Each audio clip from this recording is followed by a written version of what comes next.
Hi guys.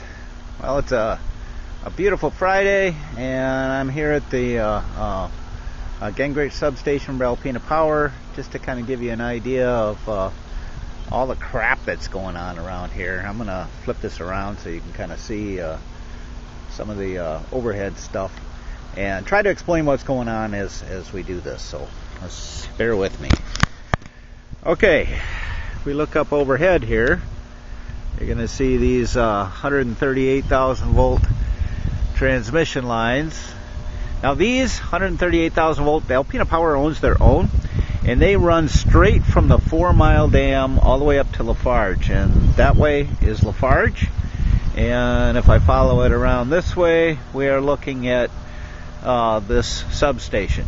Now this 138,000 volt line does come in and out just to offer some switching capabilities. If you look over there, Alpena Power also has their own 34,500 volt sub-transmission line that interconnects all these substations. So what you're looking at here is you're looking at some power transformers.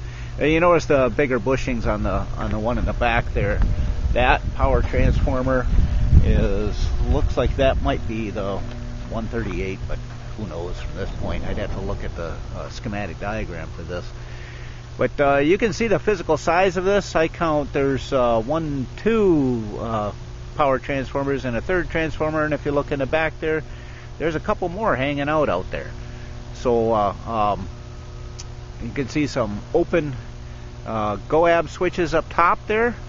You're looking at the bus work in here. A lot of this is actually wires instead of pipes. So occasionally they'll have some pipes in there, but for the most part, all of their bus work is actually done with wires with taps. You can see taps coming down to the station arresters and things like that going around there. So a bunch of open switches. They have backfeed capabilities with their 138,000 volt transmission line. This is where you can it goes from the 4 Mile all the way out to Lafarge. Now Lafarge has generating capabilities, so, and it has been in the case in the past anyways, where Lafarge has been asked to shut down their operations and then provide electricity for Alpena Power, and they can generate just about as much power as all of Alpena Power uses and sells.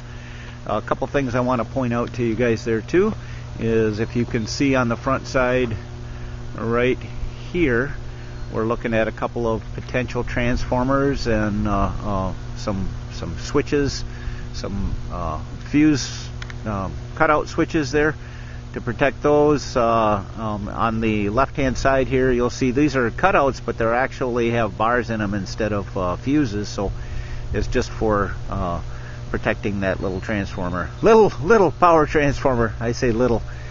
Now coming out of this substation, you'll see a bunch of overhead stuff and you'll see a bunch of underground stuff. The distribution circuits, by the way, come out and into this little guy right here. This is a separate little fenced in area which is housing the voltage regulators. On this side, you can tell by the dials on them once again. And as I walk around the back side of here, notice the voltage regulator bypass switches there, and some metering equipment. And then there you're looking at some reclosures. There's two reclosures. Right in the center of your screen is one, and right in the center of the screen is the other one, with all the overhead stuff. And once again, you look at the lightning rods up top, and here's where the circuits from the voltage regulators go underground out of the substation. You see the riser pole there with the switches there to disconnect that underground circuit, if that be the case. So a lot of stuff going on here. I'm going to try to get some more pictures from moving around. These are kind of cool here. Alpena Power has been upgrading some of their poles and putting in steel poles here, and you can see the gang operated air brake switch there with the handle down at the bottom of that base of that pole that's right in the center here. Let me see if I can't zoom in a little bit so you can see it a little bit better. Yeah, there's the handle operator, and up top is a 3-gang switch. So one handle operates everything. You'll see another one on the pole right behind it that's actually open. Like I said, I'm not entirely sure on all their switching characteristics. Another thing I want to point out to you is this on this the old wooden pole right here. You see that loop? That is OPGW, which stands for optical ground wire. This is where up top on sub-transmission lines, like I said, it's typically an ungrounded Y, and the very top wire is actually a static wire. And the static wire in this case is that optical ground wire. So inside of that static wire, which is ACSR with an aluminum tube on the inside, and inside that aluminum tube has got fiber optic cable. And typically Alpena Power, when they do this, you can see the round junction box there. That's the splice box for the fiber.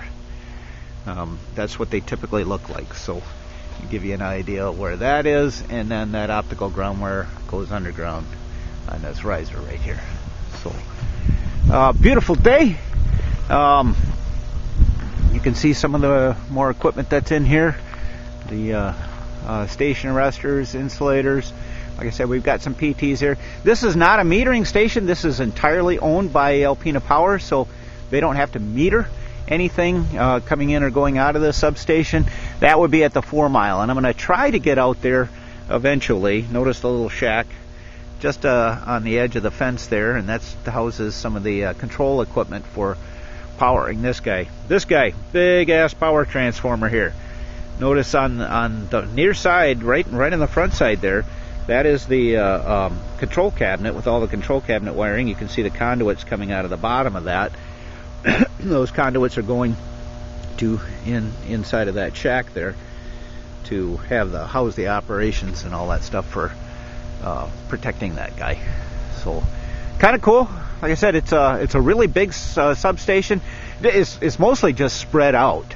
There's a lot of spare room in here. In fact, there was a company that was looking at coming in with some wind turbines, and then because of the 138 line and the space, they were looking at buying some of the land back there, putting in a wind farm, and then either using this or at least tying into that 138 line to see what it would just make it more efficient for them if they could use existing capabilities in the space. Now, I also see over on the ground there, you see some steel poles. Those are getting ready for installation. I think those belong to Alpena Power because Alpena Power has been replacing some of their steel poles with or some of their wood poles with steel poles. Hey, there's a train coming. Go figure. COVID-19. Trains are running. Anyways, I'll talk at you later.